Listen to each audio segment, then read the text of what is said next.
என் அருள்நாதர் இயேசு கிறிஸ்துவின் இனிதான நாமத்தில் உங்களுக்கு அன்பின் வாழ்த்துக்கள். என் அன்புக்குரியவர்களே, தேவாதி தேவன் மற்றும் ஒரு புதிய நாளை அவர் நமக்கு காண செய்திருக்கிறார்.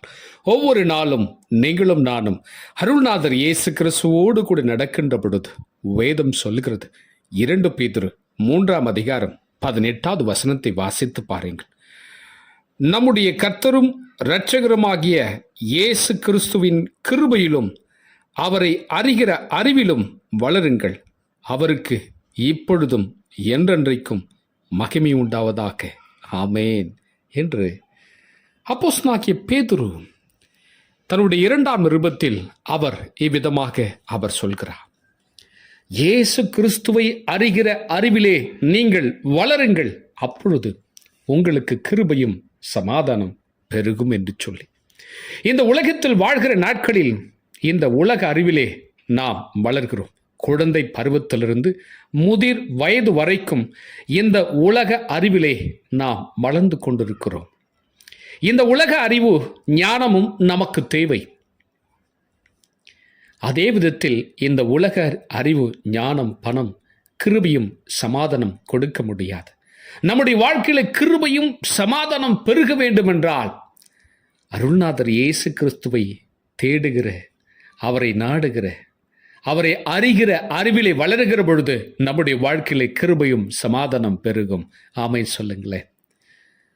ஒரு உதாரணம், குழந்தை பிறந்த உடனே அந்த தாயும் தகப்பனும் குழந்தை பிறந்து அது பேச எப்பொழுது பேசும் என்று சொல்லி, அது எப்பொழுது நடக்கும் என்று சொல்லி ஆர்வத்தோடு கூட இருக்கிறார்கள். எப்பொழுது என் குழந்தை ஓடும், எப்பொழுது என் குழந்தை அப்பா என்று சொல்லி கூப்பிடும், அந்த ஒரு தாகத்தோடு கூட அந்த குழந்தை அந்த அறிவிலே, அந்த வளர்ச்சியிலே, அந்தந்த நேரத்திலே அந்த குழந்தை வளர வேண்டும் என்று சொல்லி பிரயாசப்படுகிறோமோ, அதே போலத்தான் நம்முடைய பரம தகப்பனும் ஒவ்வொரு நாளும் என் மகனே, என் மகள், ஆவிக்குரிய வாழ்க்கையிலே நாம் தேறினவர்களாக அவரை அறிகிற அறிகிலே வளர வேண்டும் என்று சொல்லி அவர் விரும்புகிறார். என் அன்புக்குரியவர்களே, உங்களுடைய தனிப்பட்ட வாழ்க்கையில், குடும்ப வாழ்க்கையில், உங்களுடைய வேலை ஸ்தலத்தில், நீங்கள் செய்கிற தொழில் காரியத்தில், படிக்கின்ற இடத்துல கிருபையும் சமாதானம் பெருக வேண்டும் என்றால் அவரை அறிகிற அறிவிலே நீங்கள் வளருங்கள். தேவாதி தேவன் அதை விரும்புகிறார். ஒவ்வொரு நாளும் நாம் அவரை அறிகிற அறிவில் வளர வேண்டும்.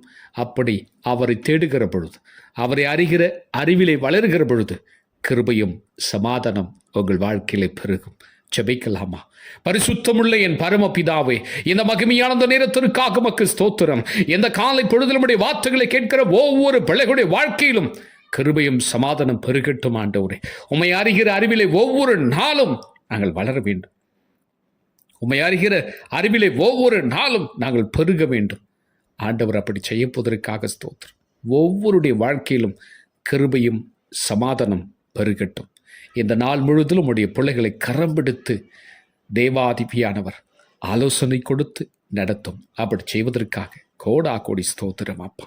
இந்த வார்த்தை கேட்ட ஒவ்வொரு பிள்ளைகளுடைய ஆவி, ஆத்துமா, சரீரம் ஆள்கைக்கு கொடுக்கிற இயேசு கிறிஸ்துவின் மூலம் வேண்டிக் கொள்கிறேன் பிதாவை, ஆமேன், ஆமேன். என் அன்புக்குரியவர்களே, அவரை அறிகிற அறிவிலே வளருங்கள், கிருபையும் சமாதானம் பெருகும். God bless you.